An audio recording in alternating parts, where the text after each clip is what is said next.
Okay, let's see here. Alrighty, so we all know teenage girls writing diaries talking about their deepest, darkest secrets. Well, food has a confessional diary too, right on the ingredients list. I'm Tyler with Freedom Table. This is Table Talk. It's our live webinar where we're going over all kinds of topics about food labeling. Today's main focus is on ingredients. So you don't need to know all the scientific terminology and jargon that they use on ingredient lists. What we're going to do is learn some tricks to identify things that we might want to avoid, or we at least definitely need to be aware of. So by the end of today, we're going to have covered a handful of kind of families or groups of ingredients that don't really sound like ingredients at all, how to identify them and place them into the right family so that we are at least more aware of what we're consuming. Last week, we talked about how the ingredients tell the truth. And a few weeks ago, we learned about kind of how to read the labels, at least on a surface level. So now we're going to get a little deeper into the ingredients list and get into the guts of the food products. So the ingredient list is like the autopsy report of a food. Tells you what it's made of, what's holding it together, what's inside of it, and sometimes what's been manipulated. The first few ingredients on the list are going to dominate what it is that you're eating. We learned last week about how if we see sugars, oils, or refined flour in the top three ingredients, because the ingredient list is done by weight. So if we see a sugar, oil, or a refined flour in there, it might be something that we want to avoid, because those top three ingredients is the bulk of what we're going to be consuming if we eat something like that. You know, just like the credits after a movie, usually your A-list stars are the first ones listed on the movie credits. It's the same with the ingredients. Those top three things are the vast majority of what's in that food. So like I said before, we're not picking on companies, but today we have some Nature's Path organic Pop-Tart, basically. Always organic, made with real fruits, all that jazz. So that's going to be our subject of the day. So first, we're going to talk about sweeteners. Everyone's hot topic is sugar. No one wants to eat it, but everyone's addicted to it. We're all hooked on it because what's in our food isn't just one sugar. That would be way too obvious. So sugar is one of the biggest ingredients that companies hide in the ingredient labels. They do it by breaking it up into different types of sugar so that, it's kind of one of the most common ways, so that none of the sugars end up near the top of the list, or at least they try to avoid that. So because the ingredients are listed by weight. So they'll break it out into different types of sugars so that not in any individual one of them weighs a bunch, as far as the product goes, and will be listed higher up in the ingredient list.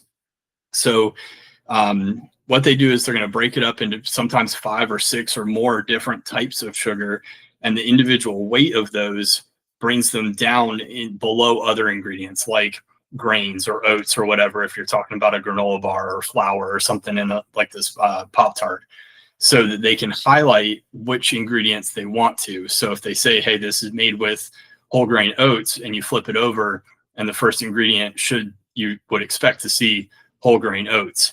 If they actually listed all the sugars combined, the sugar would be the number one ingredient. So, if you eat a granola bar, you're expecting it to be oats, and then it's going to, and if you don't see that, you're going to ask some questions. So of course they're going to break it up so that oats are going to be the heaviest ingredient in that product.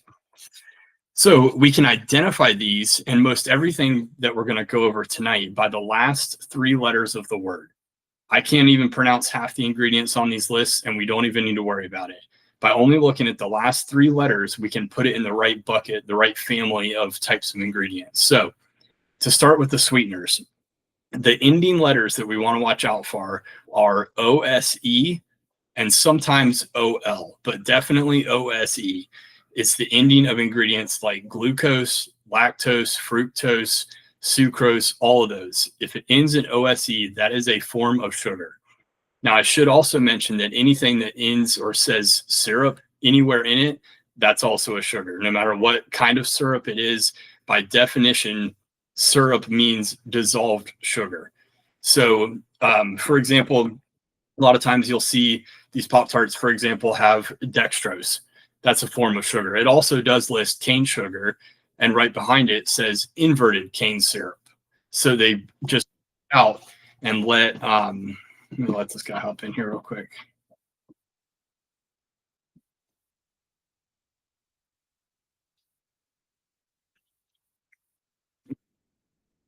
So these Pop Tarts have cane sugar, and then the next ingredient listed is inverted cane syrup. So right off the bat, we know that they are splitting up the sugar that they put into this by using different types. So that if those two were combined, there would probably weigh more than the actual flour used to make the Pop Tart. So of course they don't want to have sugar as the first ingredient because nobody would ever buy it.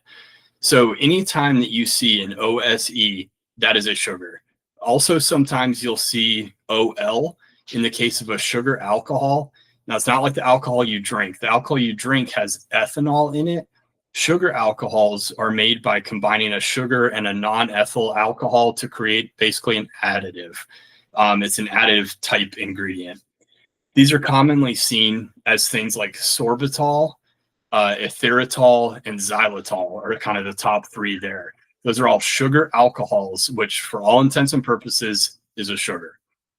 So to quickly recap the sweeteners, the last three letters that we want to look for in any kind of ingredient is going to be OSE, OL, and anything that says syrup. So you're going to likely see those on a lot of products, especially the OSE. The next family or kind of group of that we can classify things into is preservatives. The ending three letters on any kind of words in the ingredient list that we're going to look for to identify a preservative are going to be ATE and ITE. So eights and ites for preservatives. Actual words would be things like sodium benzoate, nitrate, phosphate, things like that. It really doesn't matter if it ends in the ATE or an ITE. That is a form of a preservative. So it could be a mile long, all kinds of things in front of the word. The word could be 15 letters long. The last three letters are all we're really looking for. So preservatives, ATE and ITE, anything that's an 8 or an ITE, that's a preservative. So just to kind of be aware if that's something that maybe you're trying to avoid for some reason, or we're just trying to bring awareness to what the stuff on the ingredient, especially these long chemical looking names, what those actually are. Now, a lot of times, and a lot of people ask about this, you'll see things that say natural flavors. And what is that? Big question. Natural flavors is a catch-all term that they're allowed to use to describe a flavor additive that is derived from a naturally occurring substance. So for strawberry natural flavor, like these Pop-Tart things are berry strawberry, which who knows, doesn't make any sense. But for that strawberry, it's a strawberry product. We know it's going to taste like essentially a fake strawberry, but all that's listed is natural flavors. So a natural flavor started as a naturally occurring substance. So at some point in the line, somebody held a strawberry. That natural flavor is that strawberry now completely unrecognizable as a strawberry. Natural flavors are highly processed ingredients. It's obviously up to your own discretion on how you want to handle them.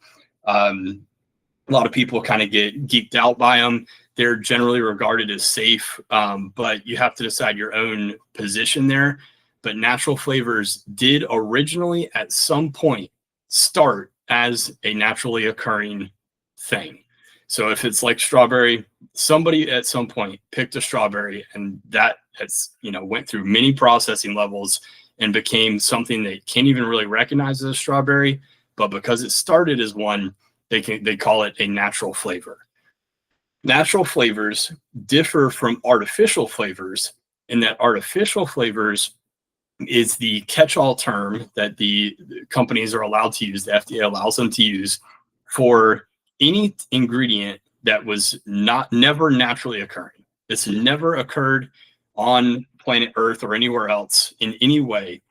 and it was not derived from anything. It is anything that is an artificial flavor is completely formulated in a lab.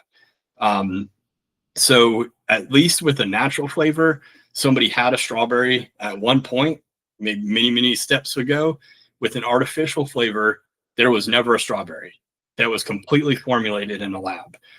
So to move on a little bit to ingredients that a lot of times we'll see stuff, especially with like little pastry cakes and granola bars and things like that, that they'll use products to improve the texture or the consistency of those.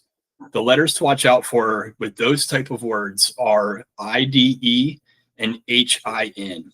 So real words are something like lecithin, glycerides, and anything that has the word gum in it. So luckily, a lot of the texture and consistency ingredients are naturally occurring things. Lecithin sounds like a chemical. It's a texture ingredient. It's actually made, you can make it with egg yolks, you can make it with soybeans, and you can make it with sunflower seeds. Totally naturally occurring. It's just a processed egg yolk or a processed soybean that they add, just like you would make a salad dressing. If you've ever made a salad dressing at home, egg yolk is kind of used as an emulsifier. The same can be done with soybeans and sunflower seeds also. That consistency aspect of that is called lecithin. Totally nothing to be worried about. Ends in that HIN ending. The IDEs are often indicative of naturally occurring fat content. So something like a diglyceride or a monoglyceride. Those are common, naturally occurring, usually animal, sometimes plant-based fats. Also really nothing to worry about. Even though the words like diglyceride, you think you're like drinking something out of a big hazard drum or something. It's totally naturally occurring. It's just a big word for something that basically means a fat product that came from an animal or a plant. Sometimes you'll see things like gums. So guar gum, Guar gum, it comes from the guar bean plant, almost completely natural. Even though it's used in tons and tons of food products, it is almost completely naturally occurring thing. They barely have to do anything to it. They take their guar bean plant, get it to a point where they can use the guar gum, which is the product of a guar bean plant, and use it to improve the texture and consistency of their product. Another one that's kind of scary to look at is, I'm probably going to butcher this, carrageenan. Almost sounds like carcinogen or something that would cause cancer. Carrageenan is actually just the fancy word for seaweed. That's a seaweed product. It's basically seaweed that they harvest and use it to improve texture and consistency. Looks really scary, but it doesn't have some of those last three letters that we are trying to maybe be more aware of. This one is carrageenan, ends in an AN. That's really totally fine. So all in all, the texture and consistency products, they look a little scary, but it's really nothing to give us much concern. Almost all of them used, especially at high levels on like mass produced products, almost all of those are totally fine. They're coming straight from a natural source. So to kind of wrap up, reading the labels doesn't have to be about being fearful. It's just about being aware, which is what pretty much the entire premise of doing the live webinars and the table talks is just to bring awareness so that you can make informed decisions and choose what you're putting in your body.